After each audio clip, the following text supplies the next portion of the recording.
आज हम इकाई 2 के बारे में पढ़ेंगे। इकाई 1 में पढ़ चुके हैं कि पोर्चुगीज कब आए, डच कैसे आए, डेनिश कैसे आए, फ्रांसीसी कैसे आए, अंग्रेज कैसे आए। इसके बारे में हम लोग पार्ट 1 में पढ़ चुके हैं। ये पार्ट 2 की वीडियो है, इट मीन चौथे क्रम की वीडियो है, जिसमें जाकर देखेंगे पहले जैसे कहा हो गया था फ्रांसीसियों की झड़प कैसे अंग्रेजों से, जैसे जैसे अंग्रेजों का विस्तार लगभग ज़्यादा होने लगा। फ्रांसीसियों का सफाया हो गया था बेदरा के 1760 में। ये डुप्ले की नीति थी, जिससे कारण का फ्रांसीसियों का हो गया था पूरे तरह भारत से का हो गया सफाया हो गया। उसी क्रम में अब आगे देखेंगे। अब प्लेलिस्ट के हिस्ट्री के वीडियो में जाकर आप चेक कर सकते हैं, 4 वीडियो हो चुके हैं, ये 5वीं वीडियो है बंगाल। और पढ़ेंगे भारत में ब्रिटिश साम्राज्य का विस्तार, expansion of British empire in India. पहले तो डुप्ले करना शुरू किया था, वैसे अब अंग्रेज भी करना चाहते थे।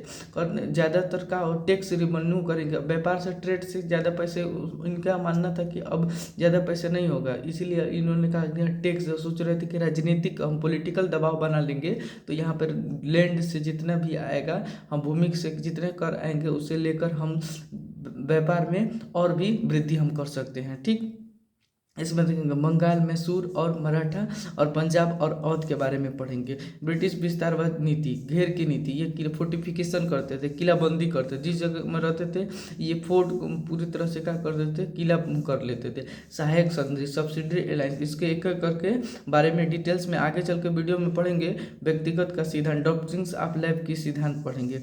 ठीक, बंगाल में ब्रिटिश शासक की स्थापना, establishment of the British rule in Bengal में। कैसे कैसे बंगाल में हुआ, जब का होगा 17वीं सदी में भारत का था एकदम से पावरफुल मुगल सम्राट हुआ करते थे। 1707 में औरंगजेब एकदम 24 प्रांत हुए थे, प्रोविंसेस हुआ करते थे, सूबे हुए करते थे। लगभग माना जाता है कि मुगल साम्राज्य का सबसे पीक था, जिसमें कहा होता है भारत का सबसे ज़्यादा विस्तार हुआ करता था। मुगल के अधीन मजबूत और एकत्रित शासन थी, strong and unified rule under the Mughals. 8वीं शताब्दी में जब का हो गया था औरंगजेब की मृत्यु हो गई 1707 ईस्वी में, तब ये क्या हो गया था, मुगल आयुग आने लगे। इट मीन्स हो गया, क्या हो गया थे, केंद्रीकृत और शक्तिशाली सत्ता का क्या हो गया, अभाव हो गया। इसी कारण छोटे छोटे राज्यों में पतन होने लगा। किसका, भारत का। मुगल साम्राज्य का पतन और छोटे छोटे राज्यों का उदय होने लगा। The fall of the Mughal empire and the rise of small states, केंद्रीकृत और शक्तिशाली सत्ता का अभाव था। Lack of powerful and the centralise power थे। ठीक है ना, जिसमें का उत्तर भारत में हम पढ़ेंगे, मराठा के बारे में पढ़ेंगे, जो का मुगलों से ही अलग अलग टूट टूट के होंगे, राज्य बनेंगे। पंजाब के बारे में पढ़ेंगे, रुहेलखंड के बारे में पढ़ेंगे, अवध के बारे में पढ़ेंगे, और किसके बारे में पढ़ेंगे, बंगाल के बारे में। उत्तर भारत में किसके बारे में पढ़ेंगे, मराठा के बारे में, पंजाब के बारे में, रुहेलखंड के, अवध के और बंगाल के। बेसिकली हम आज पढ़ेंगे बंगाल के बारे में। ठीक, इसके बाद का पलासी बक्सर के युद्ध के होते हुए हम लोग मराठे पे पहुंचेंगे। मराठे पर से पंजाब के बारे में पढ़ेंगे। दक्षिण भारत में हैदराबाद के बारे में पढ़ेंगे।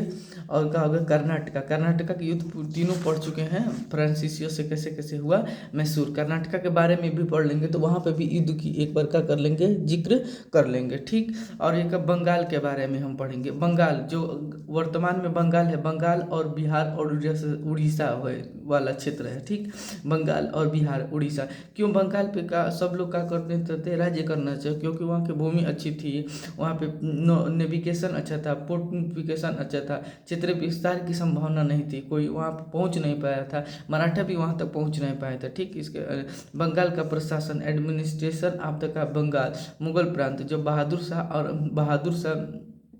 बादशाह औरंगजेब हुआ करता था, ये औरंगजेब है 1707 में। तब बंगाल किसके अंडर आया करता था जी, मुगलों के अधीन आया करता था। मुगलों के प्रोविंसेस को, प्रांत को, वहाँ के जो बड़े लोग होते एडमिनिस्ट्रेशन पावर को चलाने के लिए, प्रशासनिक चलाने के लिए सूबेदार नियुक्त करते थे, प्रांतों में सूबेदार हुआ करता था। तो बंगाल में औरंगजेब ने सूबेदार नियुक्त किया था। किसके, अभी बताए थे बंगाल औरंगजेब के पास कितने थे, 24 प्रोविंसेस। ऐसा माना जाता था कि सबसे ज़्यादा प्रांत किसी के पास थे, औरंगजेब का। आइए दक्षिण अभियान जाएगा, अलग अलग में का औरंगजेब, जिससे क्या हो जाएगा, इनकी मृत्यु हो जाएगी। सूबेदार का, तो इसको सूबेदार, औरंगजेब ने सूबेदार किसको नियुक्त किया था, अजीमुन शाह को।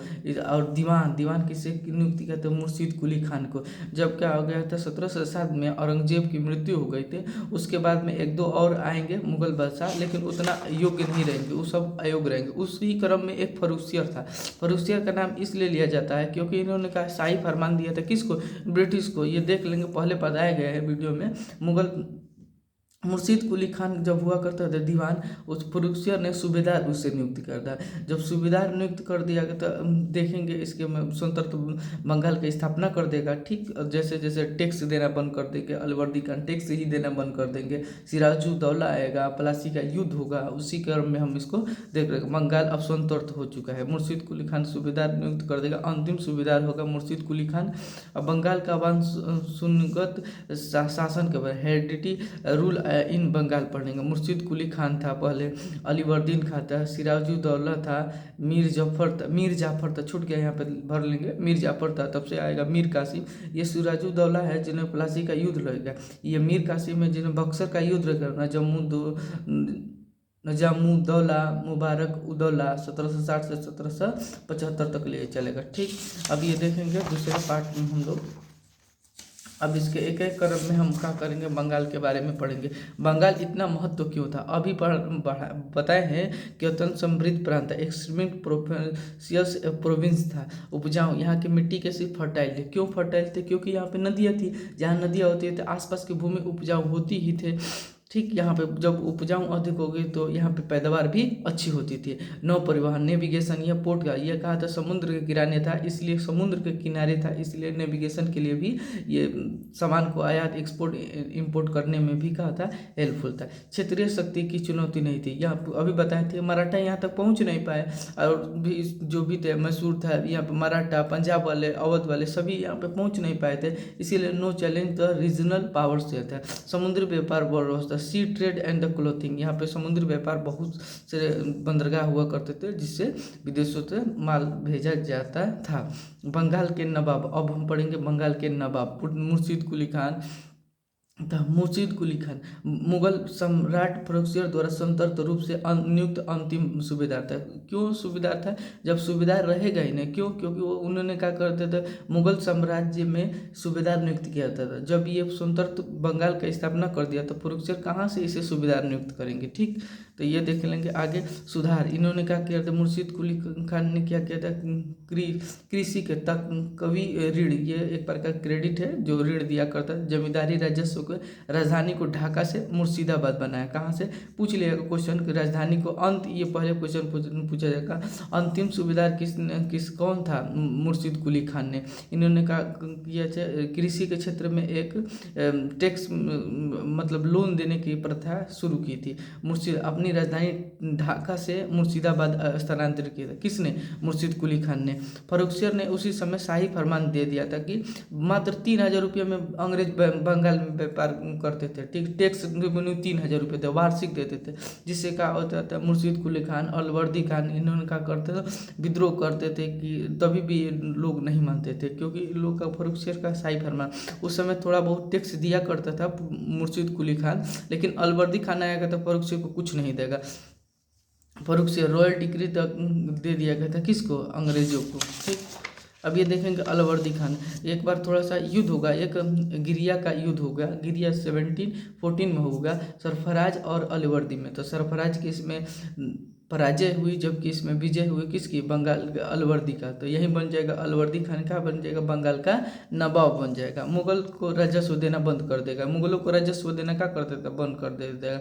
जबकि यहाँ पे बताए थे कि आपका मुर्शीद कुली खान कुछ ना कुछ टैक्स देगा, लेकिन ये अलवर्दी खान टैक्स बंद कर देगा। अंग्रेजी की तुलना मधुमक्खी के छाते से कि क्योंकि अंग्रेजों की तुलना मधुमक्खी के छाते से का, इट मीन जी अगर हम उसे छेड़ेंगे नहीं तो उसे हमें क्या देगा, शहद देंगे अंग्रेज लोग। अभी हम लोग का व्यापार चलता रहेगा, जैसे उसे छेड़ेंगे तो उसे हम क्या करेंगे, काट देंगे। ठीक है, और अंग्रेज को ऐसे ही तुलना किया अलवर्दी खान। सिंपली क्वेश्चन पूछा जाता है कि अंग्रेजों की तुलना मधुमक्खी के छाते से किसने की थी, अलवर्दी खान की थी। ठीक, इसी समय आए थे लोग कि अब इसका विरोध कीजिए अंग्रेजों का पूरा, तो इन्होंने बताया कि वहीं पे स्टेटमेंट बोला था। सिराजुद्दौला, इसके आगे क्रम में कौन था? सिराजुद्दौला। सिराजुद्दौला कितने 1756 से 57 में प्लासी का युद्ध हुआ, इन्हीं के समय होगा। ब्लैक होल की घटना, ब्लैक होल की घटना इसमें एक माना जाता है कि जब कोलकाता पर सिराजुद्दौला हमला करेगा तो 143 जो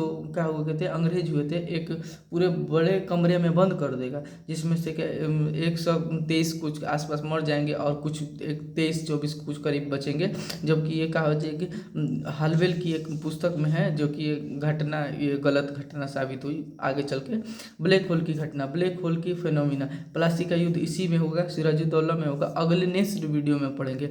सिराज ने अंग्रेजों का विरोध किया। क्यों? ये बोल रहे थे, अलवर्दी बोल रहा था कि ये मधुमक्खी के छत्ते के समान है, इसको सलाएंगे तो हमें शहद देगा, लेकिन इन्होंने माना नहीं। इन्होंने क्या कर लिया जी, हम अंग्रेजों से लड़ेंगे। सिराजू ने अंग्रेजों का विरोध किया था कोलकाता की किलाबंदी करने से। ये किलाबंदी जहाँ भी रहते थे ये किलाबंदी करते थे। चंद्रनगर में फ्रांसीसियों कर रहे थे, जबकि सिराजुद्दौला के कहने पर चंद्रनगर में मान गए फ्रांसीसी, क्योंकि फ्रांसीसी तो पहले से ही कर्नाटका में धुआ गए थे अंग्रेजों द्वारा, लेकिन अंग्रेज मान नहीं रहे थे। ठीक, कोलकाता का किलाबंदी करने से रोका। Siraj oppose the British and prevented the fortification of the Kolkata. अंग्रेजों ने मना किया, अंग्रेजों को मना करने पर सिराज नहीं माने तो सिराज ने कोलकाता पर क्या कर दिया था? आक्रमण कर दिया था। और उसी समय एक क्या हो गया था, जॉर्ज हालवेल थे, जिन्होंने 146 किताब थी, उसमें बताया गया 146 लोग थे, उसमें से क्या हो गए थे और सब मर गए थे, बस 23 ही बचे थे। ठीक, आउट ऑफ 146 में कितना बचे? 23 बटे थे। अंग्रेजों ने फुला द्वीप में चले गए थे जब ये हमला किए थे। कौन से? सिराजुद्दौला। अंग्रेजों ने कहाँ चले गए था? फुला द्वीप में चले गए थे, बे ऑफ बंगाल में शरण ले ली थे। ठीक है ना। मद्रास से क्लाइव और वाटसन की सेना आई। जब ये घटना हुई थी तो मद्रास से अंग्रेजों के, ये तो बस षड्यंत्र था एक ये वाली बुक वाली। ठीक, तो मद्रास से क्लाइव और वाटसन की सेना कहाँ पे आ गई? यहाँ पे कोलकाता में आ गई, जिसमें क्या होता है सिराजुद्दौला से क्या होगी? एक झड़प होगी। ठीक है ना। तो जब झड़प होगी तो उसमें कहा जाएगा एक संधि होगी, जिसके अनुसार ये संधि हो जाएगी। सिराज का अपमानजनक अलीनगर की संधि होगी। जब सिराज हार जाएगा तो ये अलीनगर की क्या होगी? संधि होगी। फरवरी 1757 प्लासी के युद्ध से पहले एक बार संधि हो जाएगी। ठीक, जिसमें अंग्रेजों को कोलकाता के किलाबंदी करेंगे, कोलकाता फोर्टिफिकेशन और सिक्के, अपने सिक्के चलाएंगे, कॉइन्स चलाएंगे। ठीक है ना। बंगाल में कर मुक्त, अब तो कर टैक्स भी देते थे 3000 रुपया मासिक, लेकिन अब टैक्स वैक्स नहीं देंगे, पूरी तरह से फ्री व्यापार करेंगे।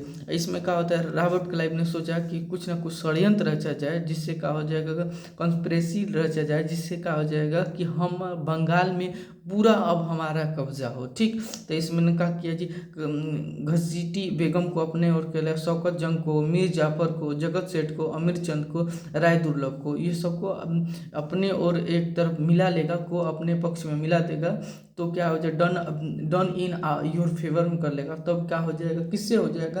प्लासी का युद्ध होगा। अब नेक्स्ट वीडियो में हम लोग का पढ़ेंगे जी प्लासी के युद्ध के बारे में हम लोग पढ़े। इससे यहाँ तक के वीडियो में हम लोग पढ़े हैं कि बंगाल के बारे में पढ़े हैं। इससे पहले वाली वीडियो में पोर्चुगीज, डच, डेनिश सब के बारे में पढ़ चुके हैं। इससे आगे के वीडियो में हम लोग पढ़ेंगे प्लासी के युद्ध, बक्सर का युद्ध, बक्सर की इलाहाबाद की पहली संधि, दूसरी संधि के बारे में पढ़ेंगे। जैसे ही आगे चले मराठा, ये एक एक करके वीडियो में हम लोग पढ़ते रहेंगे।